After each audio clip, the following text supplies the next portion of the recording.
Good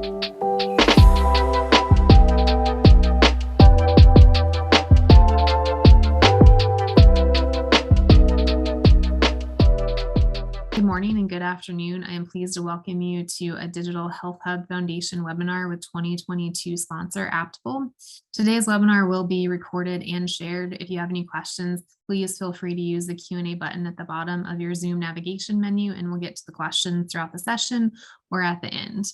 My name is Melissa Faulkner. I am the VP of Marketing for the Digital Health Hub Foundation. Our mission is to help the next best digital health and life sciences companies develop ideas, validate, and scale. We do this through a few different ways. We hold events and webinars like the one we are today, and we also host the largest digital health awards program, which seeks to find the next best upcoming, most disruptive and impactful digital health companies in 2 tracks across 13 different categories.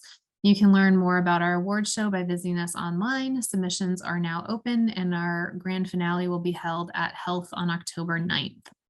I would now like to turn it over to Jacob, who is our moderator for this session.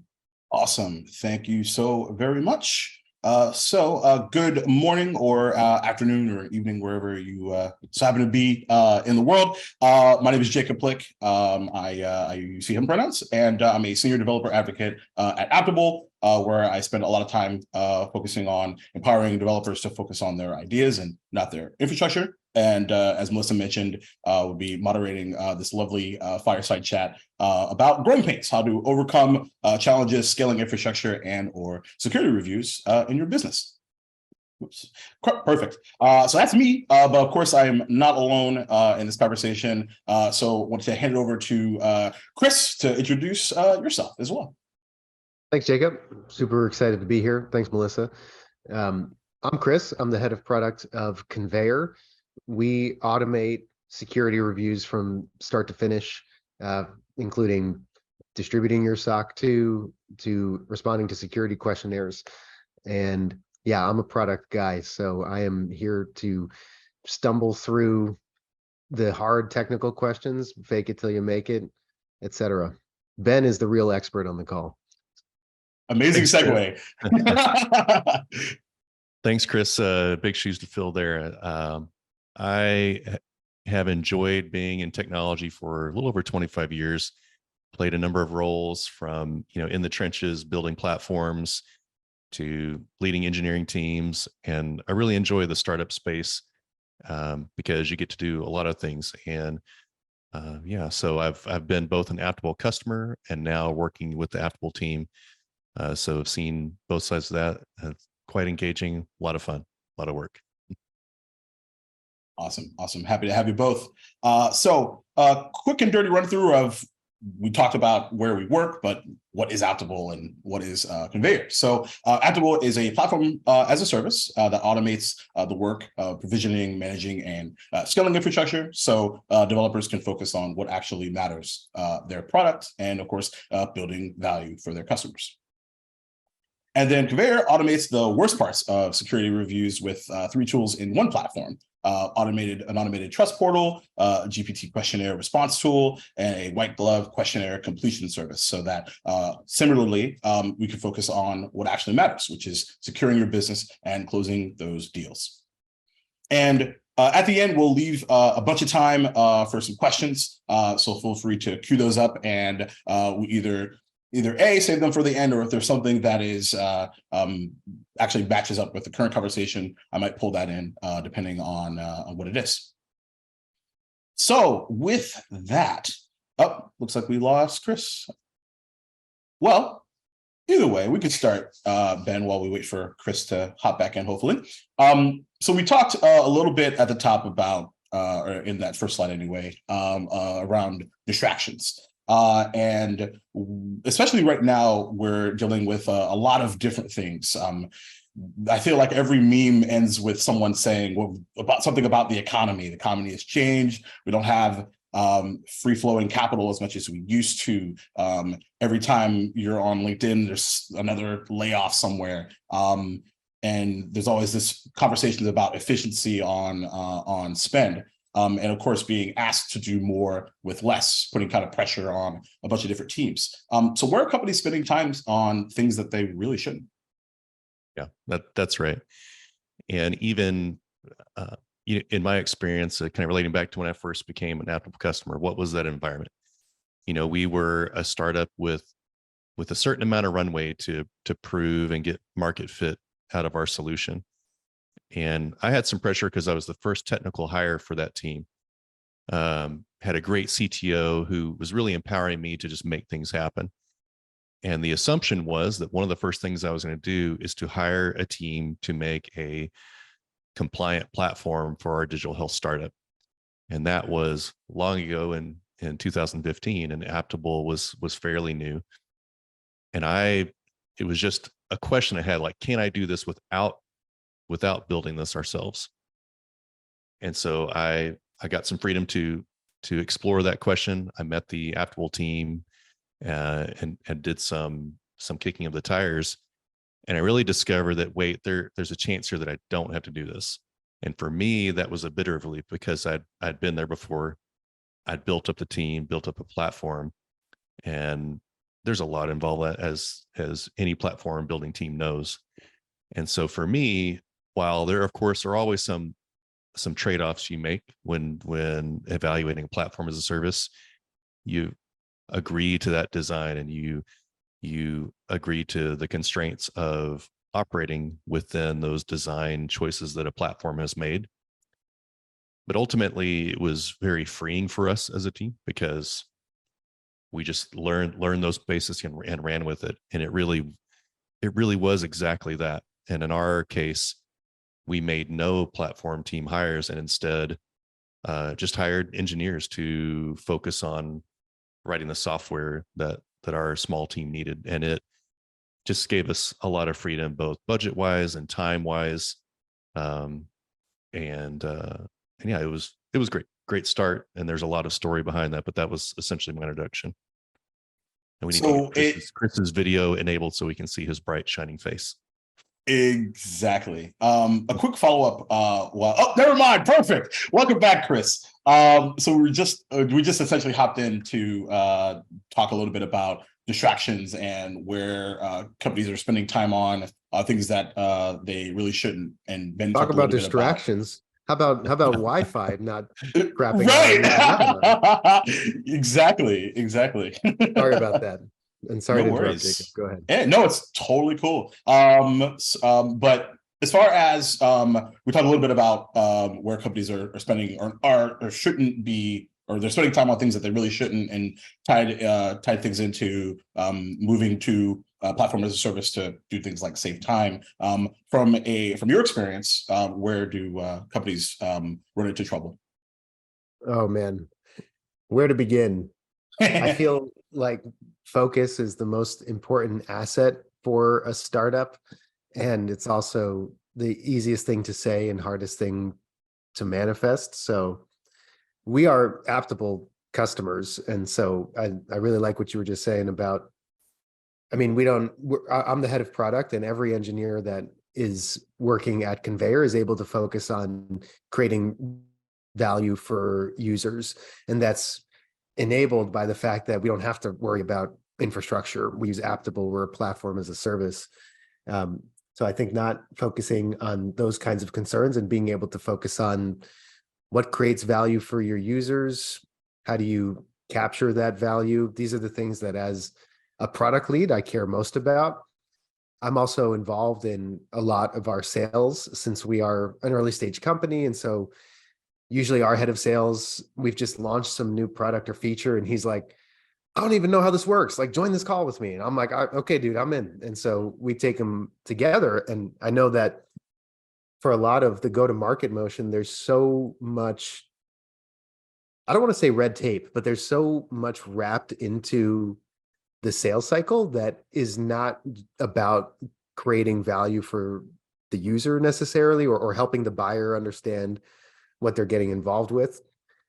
I mean, case in point, security questionnaires. I'm the security questionnaires guy, so like obviously I'm going to say that, but even things like red lines and like legal, and I mean that creates huge headaches for companies, and for early stage companies, I've seen that be like a really big stumbling point. Like things like cyber liability insurance, and going back and forth over hey, can you do, unlimited cap for indemnification?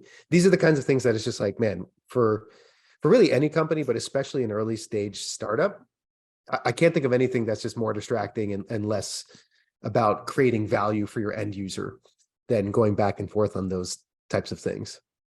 Yeah, I think something that's ironic about hashtag startup life is, the idea is you join a startup to have that less red tape, and then you end up in many cases creating the red tape yourself, or having and to. you don't have other people to foist it off on. It's like, okay, Right. now we're a small team. It's like we have to do our own, reimbursements, payments, like finances, legal, like a lot of that kind of overhead just gets distributed among people that should otherwise be focused on, the customer experience and creating value. Yeah. Go ahead, Ben.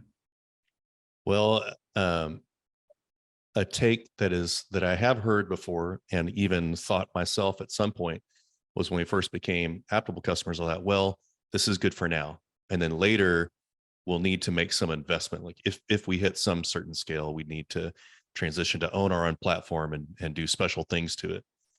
As I've grown in my career and learned some things the hard way in other shops, I have a different opinion now, which is no, you need to partner with a platform and keep running with it. We have customers that have come to us from larger shops where there's been that self-awareness to learn that lesson. Not just speaking about how difficult it is to build and maintain a platform, but how much risk is tied up in that. If you are building a platform and if you are not yourself an infrastructure service, the question is why and how much risk have you taken on? And this can be in terms of just operational risk, the opportunity risk of not spending that time and investment on something else that's more core to your business, and then just the personnel risk. Like if even if you've hired the best and brightest team and they've built you some bespoke platform that is really doing what you need it to, when that team changes, which they do, what then? What risk have you exposed yourself to? So I'm now, of course, of the opinion that you just need to partner with a platform that can keep providing that value to you while you focus on your business specific goals. So Yeah. Go ahead, Chris. I just want to say, Ben, that resonates so well. And before I was working at Conveyor, I had a startup of my own, and in a long list of mistakes that we made, the one that still is so salient to me is that we built our own marketing website. And now in 2023, it's like so laughable. Like, who builds their own marketing website? But and it's like it would like crash, and it's like this is just a landing page for people to sign up, and we're wasting cycles trying to like keep it up and keep it running. And so, exactly to your point, it's like we thought we had a special, obviously a marketing site and your core application are different, but like in the case of the marketing site, like we thought we had the justification for doing it ourselves. And if we had pressure tested that a little bit more and done more of our homework, I think we would have really found like cost benefit analysis here. Like, this is not what we want to be spending cycles on. Yep. Yeah, you want to fire back? You can. I was just gonna, go ahead, well, because I think one of the sort of the joke we sort of made was like infrastructure as a distraction is a pretty spicy sort of hot take. I mean, for me personally, I grew up, I like to say I grew up in tech, as an infrastructure engineer, SRE, platform engineering, you name it, I built it, or supported it, broke it, it broke, etc. And you, until like you look at the world, if you will, through a different lens, like you don't even think about the fact that, at least from my perspective, that there is like another world around, like, maybe someone else that's been doing this for a lot longer could be doing this. So is it just an overarching, like, is infrastructure a distraction in general, like, or the companies focus on it because they feel like they have to, because they don't think about like alternatives? I think that definitely can be the case. A couple of, I hate to say it, but like anti-patterns, like things that are red flags to me in terms of building a team and operating it. you can get stuck, I think, if you've got a technology team where you've got personnel that are really interested. I'm just going to say it, like resume building. You know, they're very, they want to do they want to do the DIY because it's important to them, and it winds up being the tail wagging the dog. And you've really got to watch out for that. I think I'd love to hear Chris's take on building the right team, but I have been at an organization where I was brought in to help stabilize a platform that had gone awry, and there were your typical signs of issues: extended downtime without being able to reason about it, a team that was kind of hoarding information and really unnecessarily holding a certain level of power back over the organization. And there was fear and risk about like keeping it the way it was. And I think that, to me, you've really got, my take is build a team that cares a lot more about the business results rather than the resume building. And if you get the slightest sense that that's happening, dig into it. Don't let that happen. You know, you really want a team that can adapt to the changing business needs of the organization, not almost hold the organization hostage to doing things that they shouldn't be doing and kind of doing a DIY. So, Chris, what's your take on building these teams? Oh, man. I'm laughing because I'm picturing that button in Lost. I've never actually watched Lost, but I'm pretty sure there was like I know exactly the scene. Yeah. Yeah. And, like, you have to press the button and like nobody knows what it does or whatever, but everyone's like, well, what if we didn't press the button? Money. That button costs money. It's like there's some practices like this. Yeah. It's like, I don't know, somebody built it. We don't really know how it works. All we know is we have to press the button once a day. And like and the building doesn't catch fire. And I couldn't agree more. And, you know, I think part of it is like, as a product manager, whenever we are exploring some new initiative, there's always this build versus buy step. How much of this are we going to build ourselves, and how much of this are we going to buy? And I've worked with phenomenal engineers who would be the first to admit that they have a bias toward build because of the fact that you have more control, and you don't want to feel like you're like outsourcing the hard part of your job. Like oftentimes the folks I've worked with, it comes from a very good place of wanting to take ownership. But then I think there can get, that bias can sometimes essentially just like cloud the judgment when, hey, we should just buy something here. Of course, there are risks in buying, and the most important one is you have to trust that partner. If they're providing you, infrastructure, I can't think of a more critical business function when it comes to the availability of your service. But if really they're providing you any kind of service, like, we use, probably like everyone, we use an automated service for sending emails, like product transactional emails. And when that thing goes down, like people aren't getting codes, they can't log into the app. It's a big problem. So there are certainly risks with buying, but if you can find a trusted partner, oh my gosh, it's so valuable. And I think for that residual feeling of like you were saying, Ben, resume building, that can be, can you still hear me? My video just froze. Yeah, we can still hear you, but yeah, your video did freeze. I got terrified by the Wi-Fi, but that residual feeling of like resume building, I think you can sort of ring fence that and say there's going to be some passion projects that we allow because we want people to be able to work on things that they like, but we need to also be able to make business decisions that are in the best interest of the business. Right. How does it tie back into that overarching, business value? Exactly. Sure. That's a good point, Chris. And so the question is what to do then. How do you, what do you do with those team members that might be building a platform and instead you want them to focus more on the business results? In my opinion, there are savvy ways to do that, and just focus them more on getting the product out. So smart engineers that might normally be platform building, you can get them back into DevOps and get them back into more like helping the team build faster.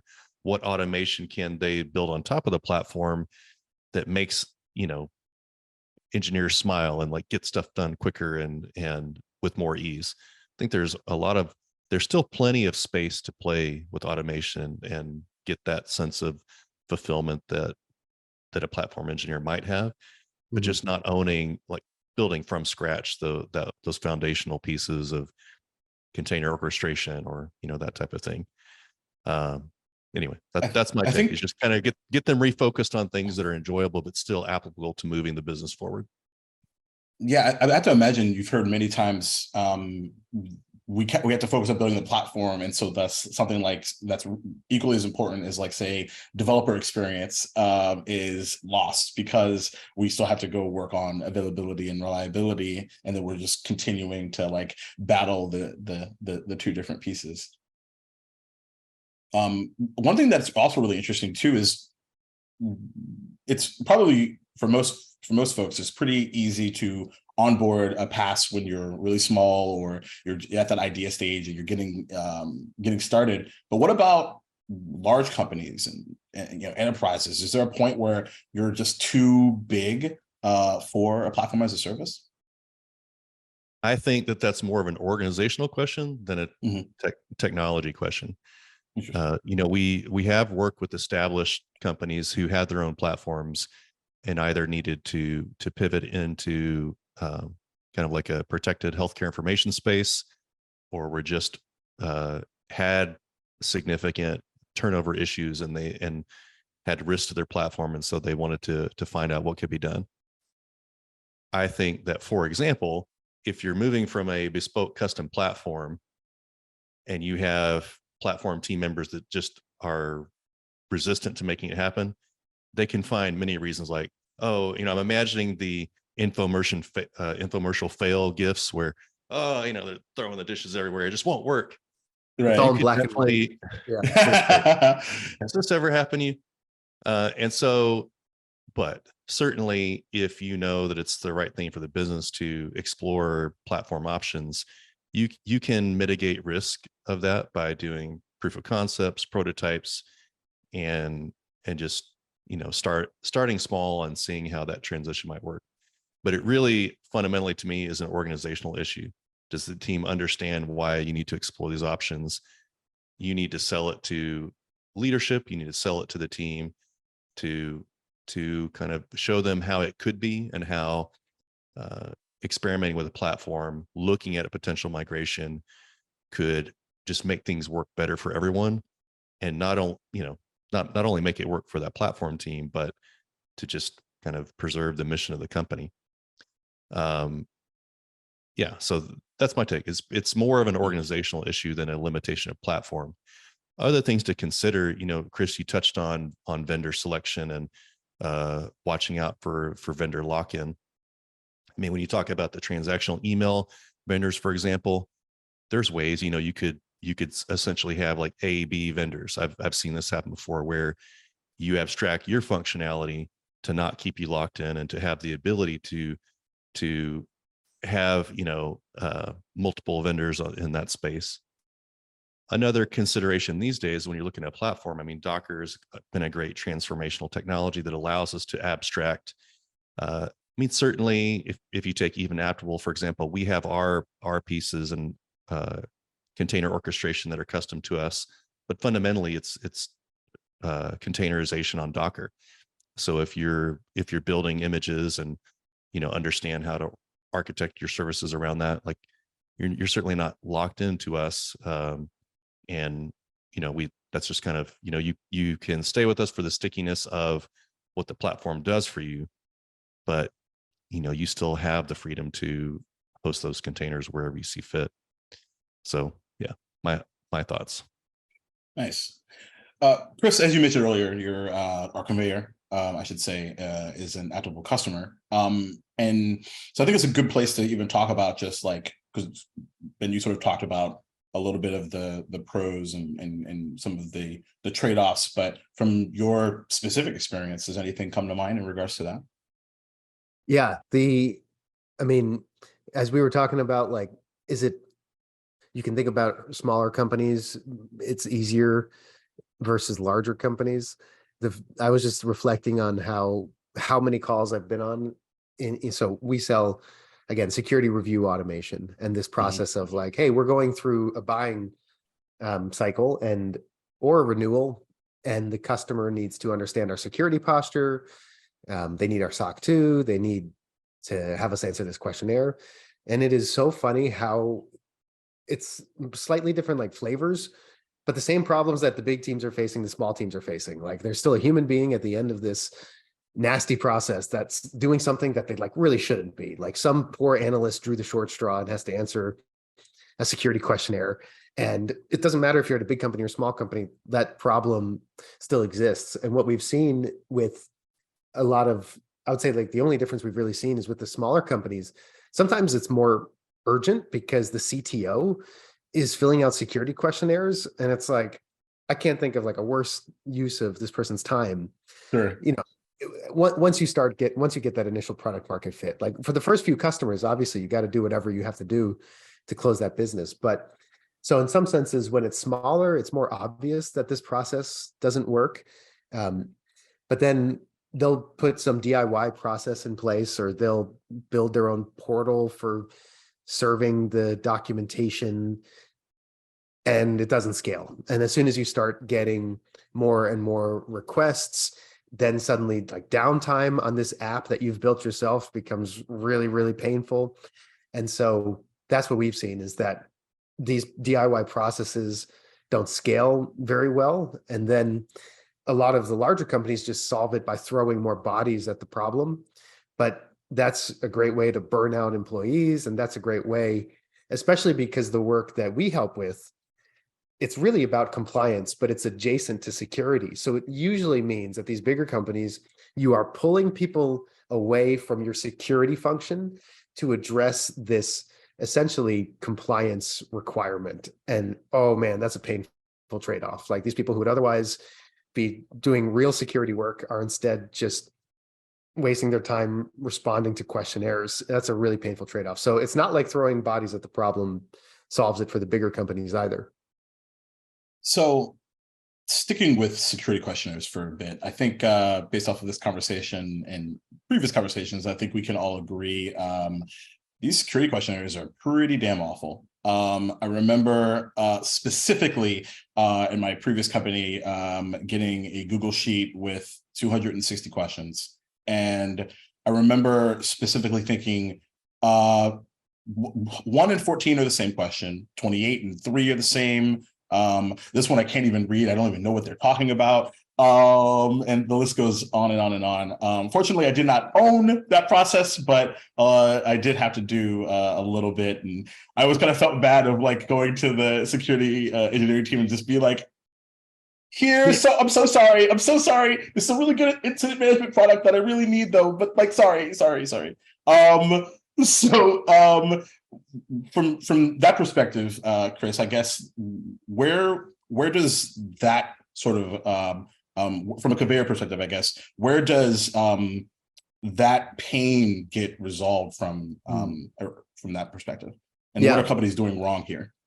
It's a good question. So like thinking about the audience, obviously here, like digital health companies, startups, usually you're HIPAA compliant, and there's maybe you're selling to like a hospital system or something like that. Like these are big customers. You are not going to say no to their questionnaire. And so I think one thing that we have found, and we've been through this ourselves in our product offering, is that you can offer sort of self-serve access to your SOC 2 or your HIPAA, policies, let's say, and that'll help, but it's not going to avert the security questionnaire. It's not going to avert the end customer, like the hospital system's regulatory requirement to verify the compliance of their vendors. And so you're still going to get the questionnaire.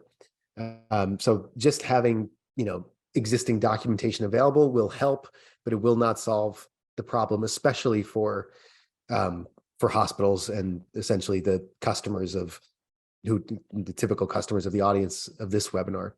And so, our belief is ultimately that this is a fantastic application for large language models. That's how we are solving the problem for our customers. We're giving them a tool where they can essentially just run the questionnaire against their existing documentation, against their existing knowledge base, populate answers, send it back to the customer. And that's one alternative. Another way that people solve this quite well is that they essentially outsource it. And this is maybe more akin to say, like a platform as a service. But essentially, there are providers out there.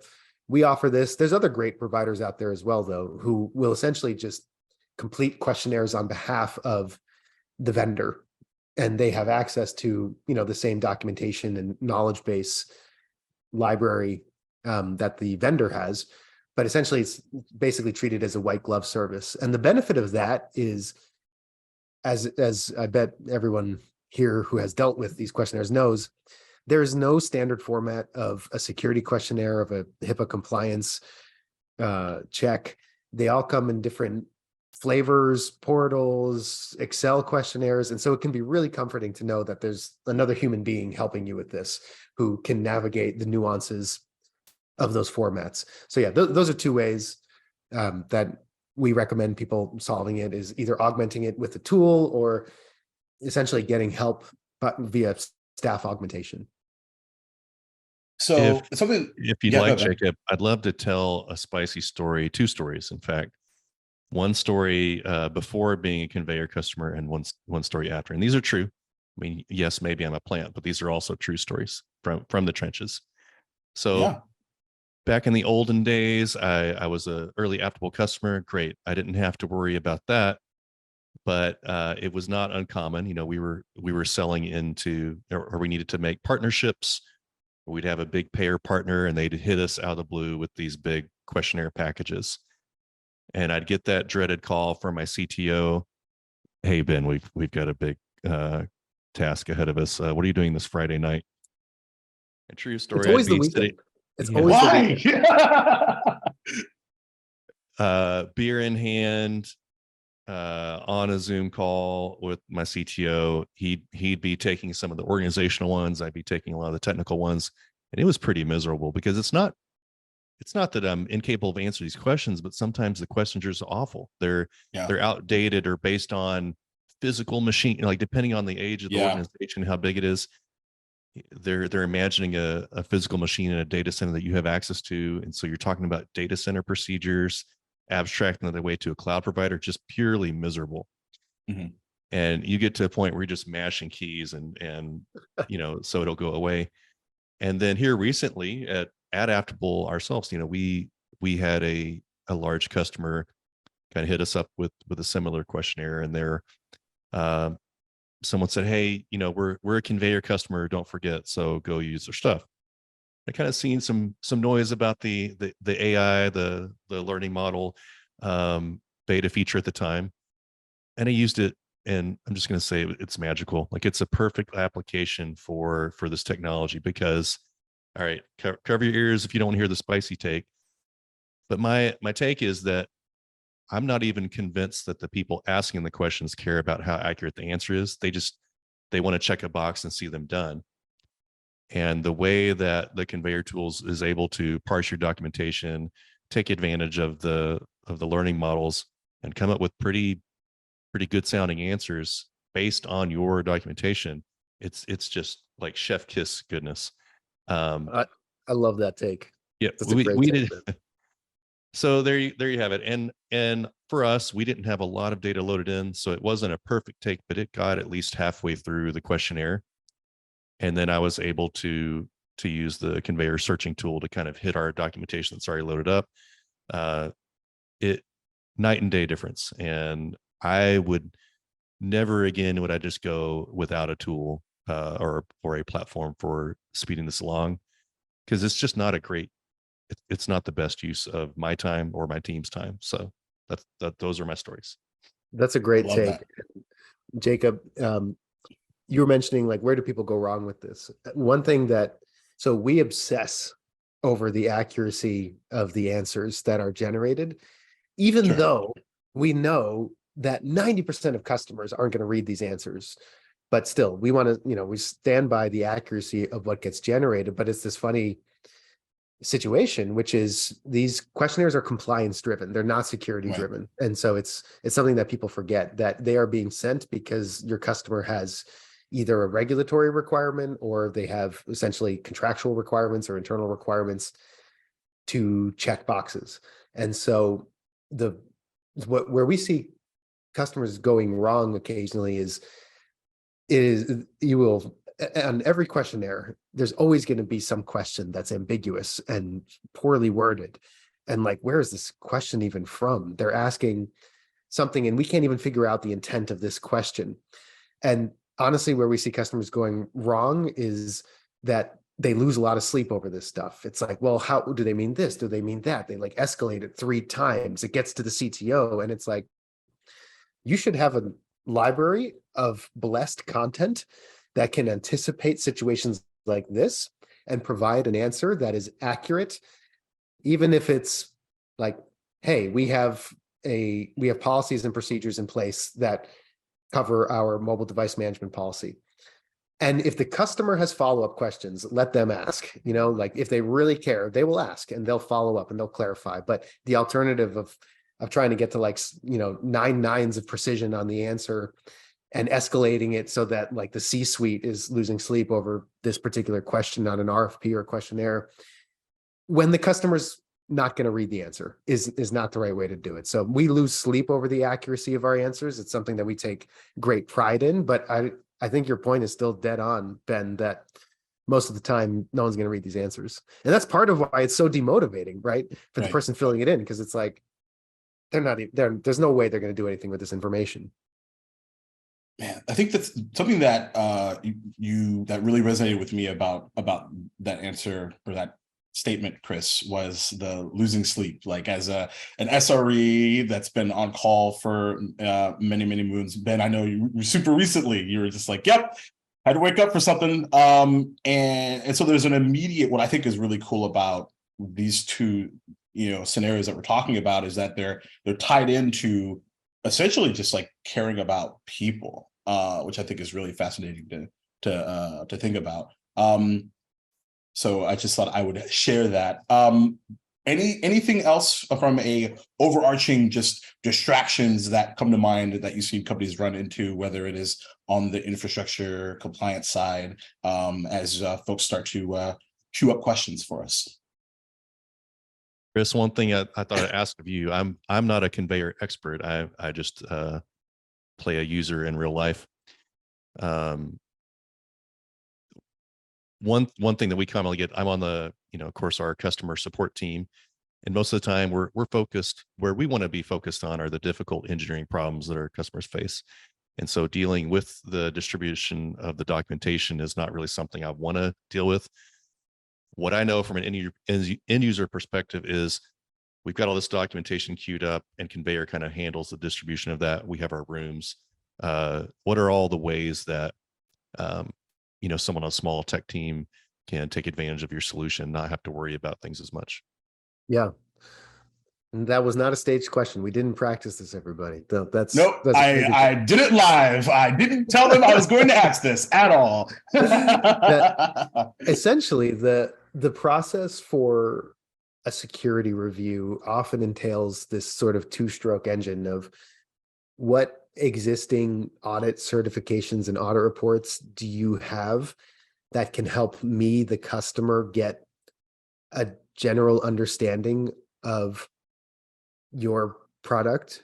For example, how are you hosted? And, do you have, are physical controls relevant for you, or are you, a SaaS solution that's relying on a cloud provider and, there's a shared responsibility with your cloud provider. Like there's this sharing of existing documentation step. And then there's, thanks for those documents, I still need you to fill out this questionnaire because I need a record of these questions being answered. And so when it comes to the sharing of the documents, to answer your question, Ben, really there's 2 ways that Conveyor helps automate that process. The first is to just make them available via a self-service portal. So you can host everything in one place. You can just put out a link to your customers. They can then access what they need there. The second piece of automation that's very helpful is, depending on some of these documents, there could be sensitive information in there. Of course, there can be confidential information. You might have layers of sensitive documents, like a pen test, and you don't want just any customer to have that. And so automate some of the logic of who's allowed to see what is something that Conveyor helps with through the public API, where we have customers that have built their own logic to hit that API and approve these special cases of customers getting documents. or just via a Salesforce integration. So you can easily see, like, does this customer warrant this higher level of scrutiny depending on how much they're spending or depending on what products and services they're buying. So when it's set up well and customers take full advantage of those automations, it turns into a process that is completely hands-off. You have a customer, they request access, they're automatically approved with the correct privileges granted according to data from Salesforce. That customer grabs the documents and walks away happy. And in our implementation, we don't have a lot of automation. It's not particularly required, but even the basic stuff is very helpful. I know that we validate when a request comes in for documentation.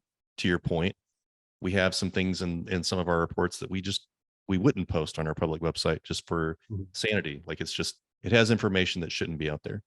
But our customers who we are under agreement with can see that information. So it is helpful to me to know that I send a link, Conveyor takes care of tracking the NDA, the record of the NDA, that they understand what their obligations are and looking at this information. So that's been very handy. It's just part of our kind of support workflow automation. Yeah. Just you scratch my back, I scratch your point. So like I said, Conveyor is also a customer of Aptibles, and our engineering team, I mean, anyone that knows Aptable knows that the reputation for customer service precedes them by miles.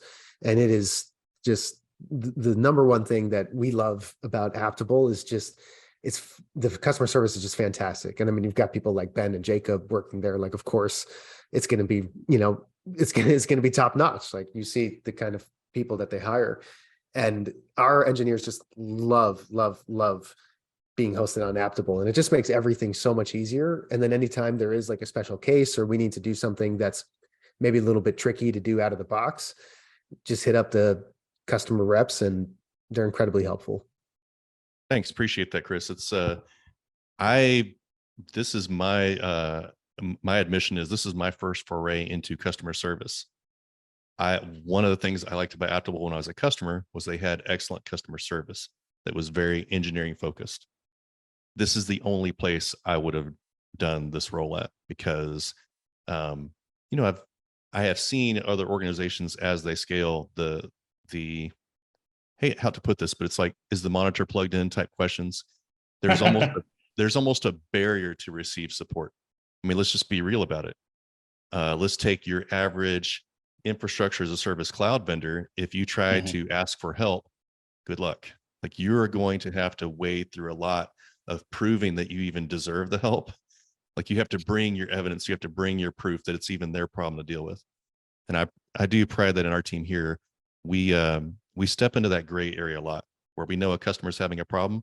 It might be self-inflicted, but we'll step into that gray area to help them understand what that problem might be.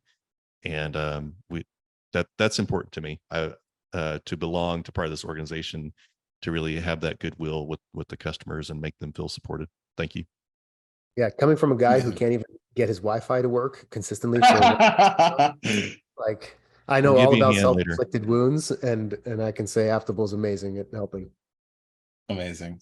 I feel like I was going to ask what your both of your closing thoughts were, but I feel like that was just an incredible back and forth. I think that was amazing. I did have one follow-up question, scenario related question for you, Chris, which was something that I thought about as you were talking, was a scenario that I ran into in regards to a situation where someone was asking for, I think, like a SOC 2, like type 2 report or something like that.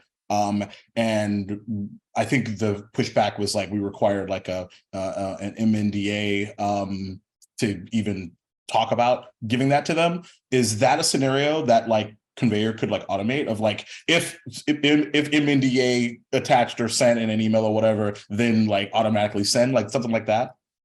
I am so glad that you asked that, because it has become such a seamless part of the process for our customers that I don't even think you mentioned it. But yeah, so all these documents, I mean, the SOC 2 in particular, but many of these documents are they're obligated to be shared under NDA, and that's an automatic step depending on how customers configure it when they're using Conveyor. It can be a click wrapped NDA, it can be a DocuSign NDA, or you can set up logic such that if you already have an NDA in place with the customer, as represented by a field in Salesforce or whatever it may be, then the NDA is automatically bypassed. But all of these steps, we see extremely high success rates, right? Like the worst case scenario is that you get into like a back and forth red line that delays the sales cycle. And what we see is across all of our customers, north of, I think it's like a 98% success rate of getting the customer to just one click, accept the NDA, and then they access the documents. And that shaves days off of the sales cycle. And that shortens this particular step of the sales cycle, the InfoSec review dramatically. And we see like a 75% reduction in the length of this stage of the sales cycle. Amazing. So first of all, thank you both. We're about a few minutes till time. And I did see someone raise their hand, but then I think they bounced. So I don't know if that was their way of saying bye or not, which is cool. No worries. One last thing that I will say, if I have the right clicker there, is if you wanted to check out either Aptible or Conveyor, we've got a fairly convenient QR code that'll take you to both the Aptible or Conveyor website, and you can check it out.